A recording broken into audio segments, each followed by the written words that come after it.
Eu comecei a escrever umas peças dentro desses moldes dos menestréis, dos saltimbancos.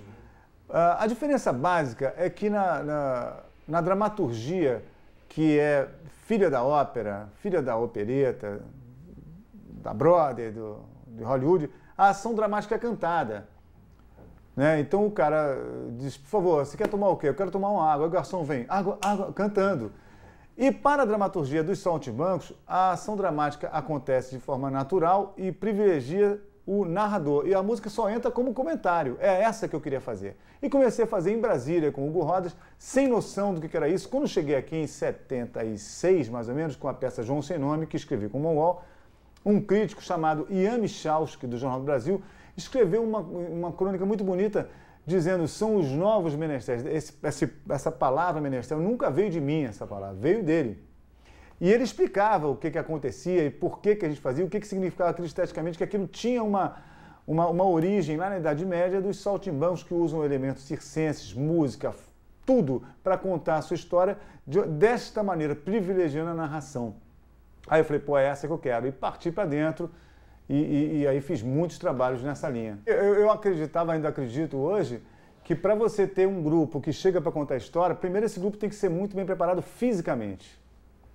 Então havia toda uma estrutura de preparação física porque você tinha que aproveitar o espaço que você está e qualquer coisa que você tenha à mão, seja sombra, instrumento, batucada no chão, entendeu? Então a gente, é como se nós fôssemos percussionistas no palco, no corpo, a gente tinha que às vezes estar fazendo uma sombra e sair correndo e tocar o piano. Então havia primeiro uma preparação física. Segundo, havia e há para mim na preparação do tipo de musical que eu quero sempre montar, há para mim um desligamento da ideia do aprofundamento vertical do personagem. Quer dizer, eu não quero que ninguém que trabalhe comigo seja um típico ator que compõe aquele personagem, e sim que a sua imagem como ser humano esteja na frente disso. Quer dizer, o personagem passa realmente através da gente. Sou eu brincando de Dom Pedro II, nunca sou eu fazendo o papel de Dom Pedro II. Tanto é que as pessoas que trabalhavam com a gente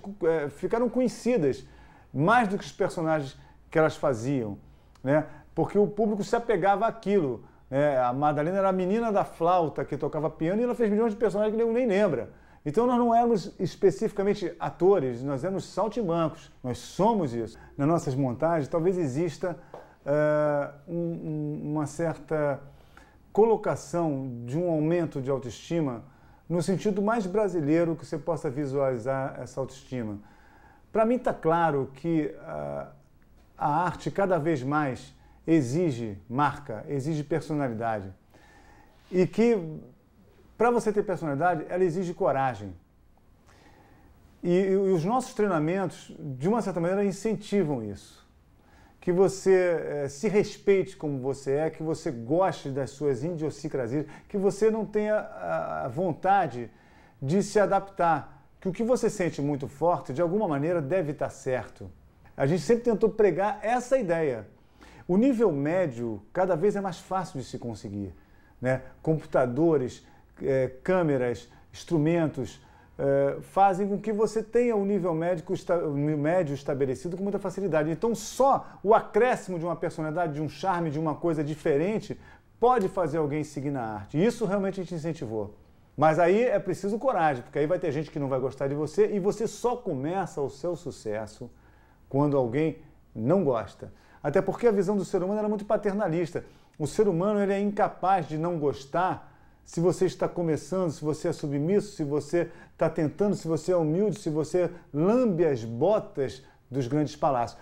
Você começa a ter sucesso quando você diz, eu vim assim, eu canto assim, eu faço esse tipo de som. Aí, nesse momento, alguém diz assim, eu adoro, e outros diz, eu não. E nesse momento você passou a existir. Mas para isso, o seu ego tem que estar preparado para essa porrada. E aí você tem que ter uma vida afetiva legal, você tem que ter os seus amigos, você tem que ter uma vida pessoal e você tem que saber que você não é tão legal quanto aqueles caras que te adoram dizem, nem tão imbecil quanto aqueles que te odeiam insinuam. Se você souber disso, a tua vida vai tranquila. E isso sim, a gente trabalhava para valer.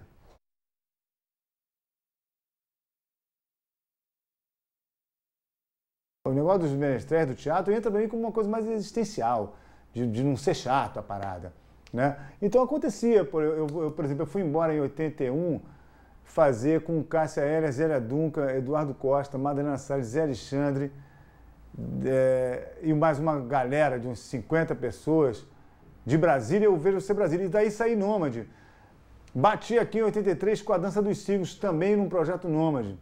Porque havia também na minha cabeça, quando eu parti para esse projeto Nômade, uma noção de empolgação pelo Brasil culturalmente. O Brasil ele tem inúmeros Brasis dentro dele, né? Então, eu chegava, fazia um projeto em Curitiba, depois dirigi o Grupo Salto na Bahia, onde eu conhecia a Daniela Mercury lá e a Débora Blando aqui embaixo, entendeu? Conheci a Cássia Eller em Brasília, com uma coisa completamente nordestina, rock and roll, blue, né? E dava de cara com o Milton Guedes na mesma cidade, no mesmo bairro, que era outra coisa.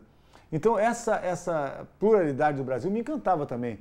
E eu absorvi isso, e eu, como um brasiliense, me sentia quase que uma obrigação de ser síntese disso tudo, de absorver isso tudo. Isso me empolga. Eu acho o Brasil disparado o país mais lindo culturalmente, e eu comecei a querer absorver isso nas minhas viagens.